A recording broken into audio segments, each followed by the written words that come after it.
You instantly know what this is because nothing else in the human body can look like this, either normally or abnormally.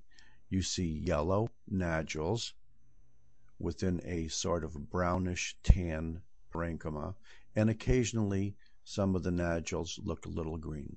You know this has to be liver because of the color changes, and because of the nodules, you know it has to be cirrhosis as well. And if there was a ruler lying next to this, and you could see that these nodules were only about 1 millimeter, you would also know it was micronodular cirrhosis. The most common cause of micronodular cirrhosis, by far, is alcohol. It's Laennec's cirrhosis, or nutritional cirrhosis, or the type of cirrhosis that alcoholics get. And let's take a look at this area here now with a nice microscopic view, just like we had a nice gross view. And once again, if you remember that the little nodules were yellow, they correspond to these yellow nodules here. And like anything in the body that's yellow, it's probably yellow because of fat in 99% of the time. So these yellow nodules in the liver are fat, but they're just simple fatty metamorphosis like you see in obesity or diabetes. These are yellow nodules in which hepatocytes are replaced by fat, but surrounding these nodules are little fibrous bands. That's why we have cirrhosis.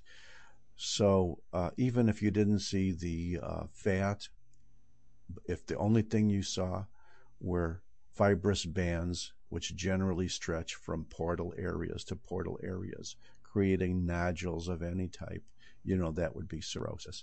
And of course, in alcohol, you usually see a lot of fat as well. So when you look at your fatty liver and you say diabetes, obesity, always include fat as your number 3 thing, or perhaps 2 or 1.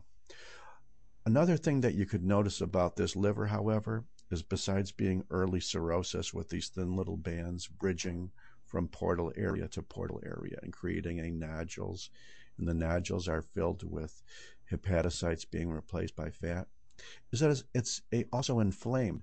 So for some reason, a good reason, this is also termed alcoholic hepatitis.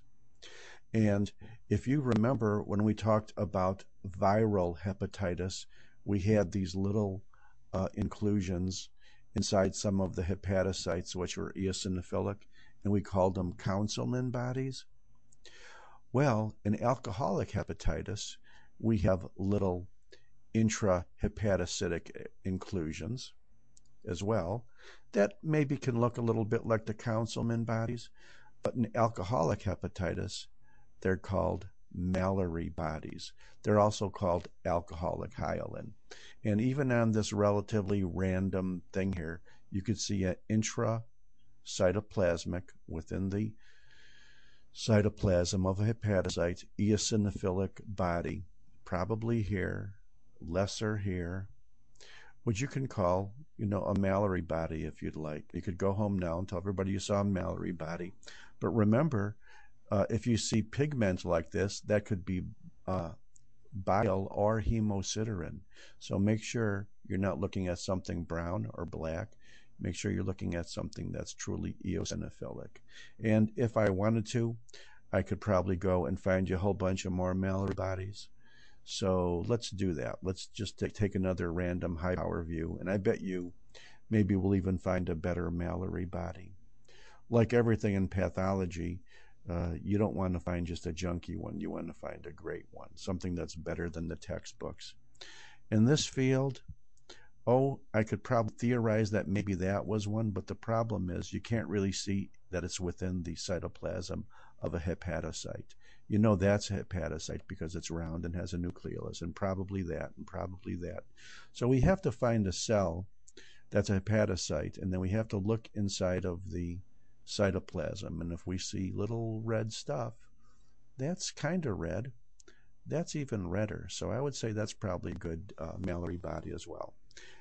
alcoholic hepatitis, going into early cirrhosis, having the nice diagnostic little Mallory bodies. Thank you very much.